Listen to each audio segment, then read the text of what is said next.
Let's decode some SEO language. One of the most common things people get confused about is pillars versus silos versus clusters. These are terms that SEOs like myself use all the time, and then people are like, what just happened? What is this? What's the difference? So we're going to dive into it today. Now we're going to go very lo-fi. I got a new computer. It does not work. We have some issues. And so because of that, it keeps crashing anytime I try to do anything more than screen record with a little version of me. So we're going to work with this. And we're going to use a Google Doc because it hates Canva. So everything is a disaster. But what's important here anyway is that we're going to get to the subject matter on pillars versus silos versus clusters. Hey, I'm Nina Clapperton. I'm the founder of She Knows SEO. I am all about helping you grow a profitable blog, and I'm an SEO expert. It's why I founded She Knows SEO. But today we're going to dive into some specific SEO language. Now, before we do, I recommend going down into the comments and grabbing my SEO content audit checklist. That is going to be a in-depth workbook to help you go through your existing content and improve it. It is literally the steps that I follow when I do my it's supposed to be every 6 months content audit. It's become annual because I have too many websites. But those are my exact steps and the exact free and paid tools that I use to do it. So I recommend going and grabbing that now. Okay, let's talk about the difference here. Now, first off, I will say this kind of varies based on who you're talking to. People use all sorts of different language when they are referring to different SEO things. So it's important to ask them specifically what they're referring to. I'm going to break down the most common uses here, but ultimately it does kind of depend on that specific person. I know even with zero volume keywords, that's what I like to call them because it's the first way I ever learned that they were it's the first thing people referred to them as for me with Twitter when I first learned about them. Other people called them hidden keywords. Other people called them I think there was golden ratio keywords were a thing. They're kind of a type of them. There's so many different things people will say. So always verify this with whoever you're learning from. But this is kind of the, average way to say it, the most common way to refer to these in the SEO community. So let's say you are running a blog about dogs. Maybe it's about big dogs. Maybe it's about, I have a service dog. So maybe it's a service dog blog, but you have a golden retriever section. Let's break down how we would structure that. So the first thing is golden retriever is going to be either a pillar or a silo. Now, pillars and silos are kind of synonymous with categories to some extent. It varies a little bit, but they're usually synonymous with a category. You're then going to make it a category within your WordPress setup. I don't use Squarespace, I don't use Wix. I believe they do the same thing. I don't exactly know if they have different nomenclature. Again, the language always changes based on whatever's happening. But essentially, the reason they are called this is that they're called a pillar because if we think back to architecture, pillars are supporting structural elements. So if we are building our own little Parthenon or Pantheon, I don't remember which one's which. It's really bad as a travel blogger, but that one that has a bunch of columns and then a roof like this. That roof is going to be your overall niche, and we need to support it by having pillars that are structurally sound holding it up. So you have golden retriever, you have maybe boxer, you have Dalmatian, you have Chihuahua. Let's change it up. So you need to have a few different pillars that can then support your overall niche. Another way to think of this is that your overall niche is the name of the whole series. So let's say Harry Potter. But each pillar is going to be a different book in that series. So we would have the Chamber of Secrets, we would have the Half-Blood Prince, all those different ones. And so each one of those would then be the pillar. Now, silos are exactly the same as pillars, except that it's a different term. That's really the difference. I think content pillar started to be overused, and it started getting mixed up with a pillar post, which I'll talk more about after. And so because of that, we found silos to be a better terminology, I find, to avoid some confusion. Except that other people still use pillars, and then it becomes a whole clusterfuck. So it happens. So then, speaking of clusters, we have topic clusters. So some people call these content clusters. I find topic cluster is a good way to break it up from content silo, content pillar, topic cluster. So visually on the screen right now, I tried to represent this. So we have golden retriever kind of at the side, and then the clusters of grooming, diet, let's say outfits, I don't know, accessories, I guess would be a better term. Those would be your clusters. Now the clusters are kind of like chapters in a book almost. So they're going to break down different sections of it. Think of it kind of like if you were in an encyclopedia or something, that would be like the different, like, I don't know. I've never actually read an encyclopedia. Why is that what I would choose to reference? But it would be the the index, I guess, of it to kind of break down what's going to to organize the content inside of it. Does that make sense? So here we would have golden retriever is kind of the main thing. It's probably going to be a category. And then your clusters are typically tags. Now, tags are only for internal use, so it doesn't actually matter to Google. I do tags because it's my kind of secret, not so secret, because I keep telling people method of how I auto organize these, so I don't have to like manually list these on my navigational pages. But essentially, it's going to be a subsection. So the category is the big thing. The tags are like subsections of that. And basically, we're just breaking it out. So these are subtopics about golden retrievers. So you should always be able to be like golden retriever grooming, golden retriever diet. Like they should be directly related. And that's really where you need to kind of break things up that way. Now, where it gets even more confusing is with pillar posts. So I mentioned that a pillar and a pillar post are different. And that's because a pillar is meant to like refer to the content itself, whereas a pillar page and a pillar post refer to an individual page or post on a site. So that's why I kind of started preferring silo, is that I felt like it gave more separation from the individual page or post. Now, a pillar page and pillar post basically should almost be the same thing. There are a lot of people out there who use the pillar page strategy in place of a navigational page strategy. I prefer a navigational page where it'll look very much like this, where it just has like name, your cluster name, and then it lists all the posts, and there'll be links to go to the posts. A pillar page instead, I'm gonna have to be really careful not to mix it up with post. A pillar page is typically the same idea where it's going to link out to everything, but it has like heaps of content. So it'd be like your ultimate guide to golden retrievers.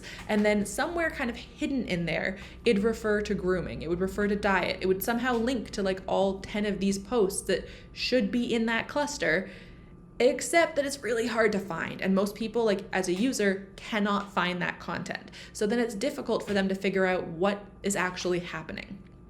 So then we have pillar posts. Now, posts and pages, hopefully it's clear as well, I should have said this, that's literally the like taxonomy you're going to use. Is you'd create a page, here you'd create a post. So they're literally different that way too in the schema. So a pillar post is going to be a little bit different, where it's meant not to link to everything here. It is meant to be kind of a start here almost, or like an intro guide essentially to the topic cluster. So it only has to talk about grooming. It doesn't have to talk about diet and outfits. I don't know why I keep saying outfits, probably because I just ordered more for my dog. So who knows? Maybe a Freudian slip. But it then doesn't have to link to as many things, and it is meant to be an actual informative guide. Its role is not navigational. Its role is information, and that's the difference. So if you looked at a pillar post versus a pillar page, the page is going to have to link to so much stuff. Usually it's like I used to have one, I tested this for a while with Canada, and it was like Ultimate Guide to Canada. It had like all the currency information, all the weather information. It had to cover so many provinces and cities. And then at the bottom, it had it broken out by province with each post for each province. You had to scroll like 4,000 words to get to that. No one was scrolling to it. Everyone hated it. No one could find stuff on my site. I changed it to a basic page where it just lists stuff like what you see on screen right now, and that worked so much better. Then I do still have that page, but I turned it into a post, and I still found, honestly, it wasn't the best performing thing, but it was a really easy thing to then post on socials, to refer people to. It was a good like start here kind of guide to the section. They don't really do well for SEO, that post, because typically it's something like Ultimate Guide to Canada. Not really a great, I think it was like Canada Travel Guide or something actually. So it's like a very competitive keyword, or they sometimes don't have a keyword attached, which means it's not going to rank basically. Like it's not something someone is searching. Sometimes these do better on Pinterest. Sometimes they do better on Facebook. It kind of depends. But essentially the point of it is kind of like almost like making a resume that like proves your knowledge and experience on the subject. And so it kind of summarizes your information and then links to everything else, to all these other 9 posts that would just be normal posts in the cluster. Now, I know I'm going to get the question, so I'm going to preempt it. Do you only need 10 posts in a cluster? No, you can have way more. I say minimum 10 per cluster, minimum 20 per silo. And every cluster, in my opinion, should have some sort of pillar post. It does not need to be ultimate guide. It just needs to be like kind of a master post that essentially like links to everything else. Often in travel, that's like a things to do post. It could be like, is this location worth visiting? Like there's really no rule to the specific keyword it needs to be based on, or even if it has to have a keyword. It's typically better that it has a keyword so someone could find it, but you want to make sure it is something where it is natural to refer to most of your other posts that are going to be in that little family, and that way you can connect everything together. Then for silos, you can have kind of as many silos as you want. I do recommend only working on 1 to 2 silos at a time and then working cluster by cluster in that. Now, a pro tip that I think for some reason people don't do, have your clusters do something. Like clusters need to like point to something. I treat them like an AIDA funnel where we're actually like moving people towards a transformation. Think of it like when someone joins your email sequence. You would send them a funnel, basically. Like every email is going to move them along a process, usually to a purchase. That's the same thing you want to do on your website. Otherwise, if you just have, okay, this grooming section, if I have 10 posts that are just like, do golden retrievers shed? I don't know, how often to brush your golden retrievers. If I never talk about like the specific 3 brushes I use with my golden so that when I see my brother-in-law who's very allergic to dogs, he doesn't immediately die the second he comes in contact with my dog because he just drops his hair like crazy. Goldens are a nightmare for shedding.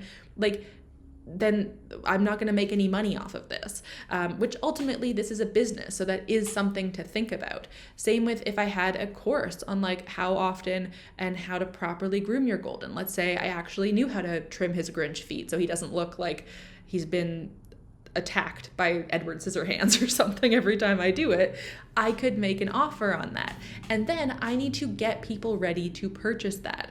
So that's where you're going to use the AIDA funnel. If you want to learn more about that, post in the comments, just say AIDA. And if I get enough, I will make a full video on it. I really let you guys dictate what my videos are going to be about based on what you're struggling with and want to know more about. But the AIDA funnel is like a marketing tactic that basically just says like, actually move people from information to purchase. They shouldn't just be like, hey, I need to groom my golden. Okay, I'm going to spend $400 on like grooming equipment. No one does that. Like people need some sort of like kind of through line to get them there. So back to basics. Pillars and silos, basically the same thing, often synonymous with a category. However, sometimes not in rare circumstances. For example, in travel, often a category will be the like location, but you might have a silo page that's destination. Even in that case, I think of that page more as like a library of silos rather than like destinations itself isn't a silo because it's not one topic. It needs to be a topic. I wouldn't have silos that are like travel, I don't know, food. Like that's not a silo. That's everything. You need to be specific. And then a cluster is like a breakdown of the subjects related to that topic. So that's why it's a topic cluster. We're like having subsections essentially. And it's a way of grouping your content so it is easier to find. You're basically making an index of your site so it's easier for people to see this. So that has been pillars versus silos versus clusters. I know this wasn't the most visually appealing lesson, so thank you for joining me. If you want to know more about this and watch me actually audit a bunch live, I'm going to throw up a video on screen right now that is a live content audit silo content silo audit, there we go, that I did to celebrate, I think it was when I was celebrating my $100,000 month, or it may have been to celebrate 1,000 people in my Facebook group. I don't remember. It was a celebration. It was fun. I audit a few in different niches and give examples. And then we answer some Q&As about pillars, silos, and clusters, where I go more in depth on some of these topics. So check that out. That'll be on screen, and like and subscribe. That way you can get even more of these. I show up every Thursday sharing actionable tips and reviewing tools that I actually think are worth your time, or tell you don't waste your money on this.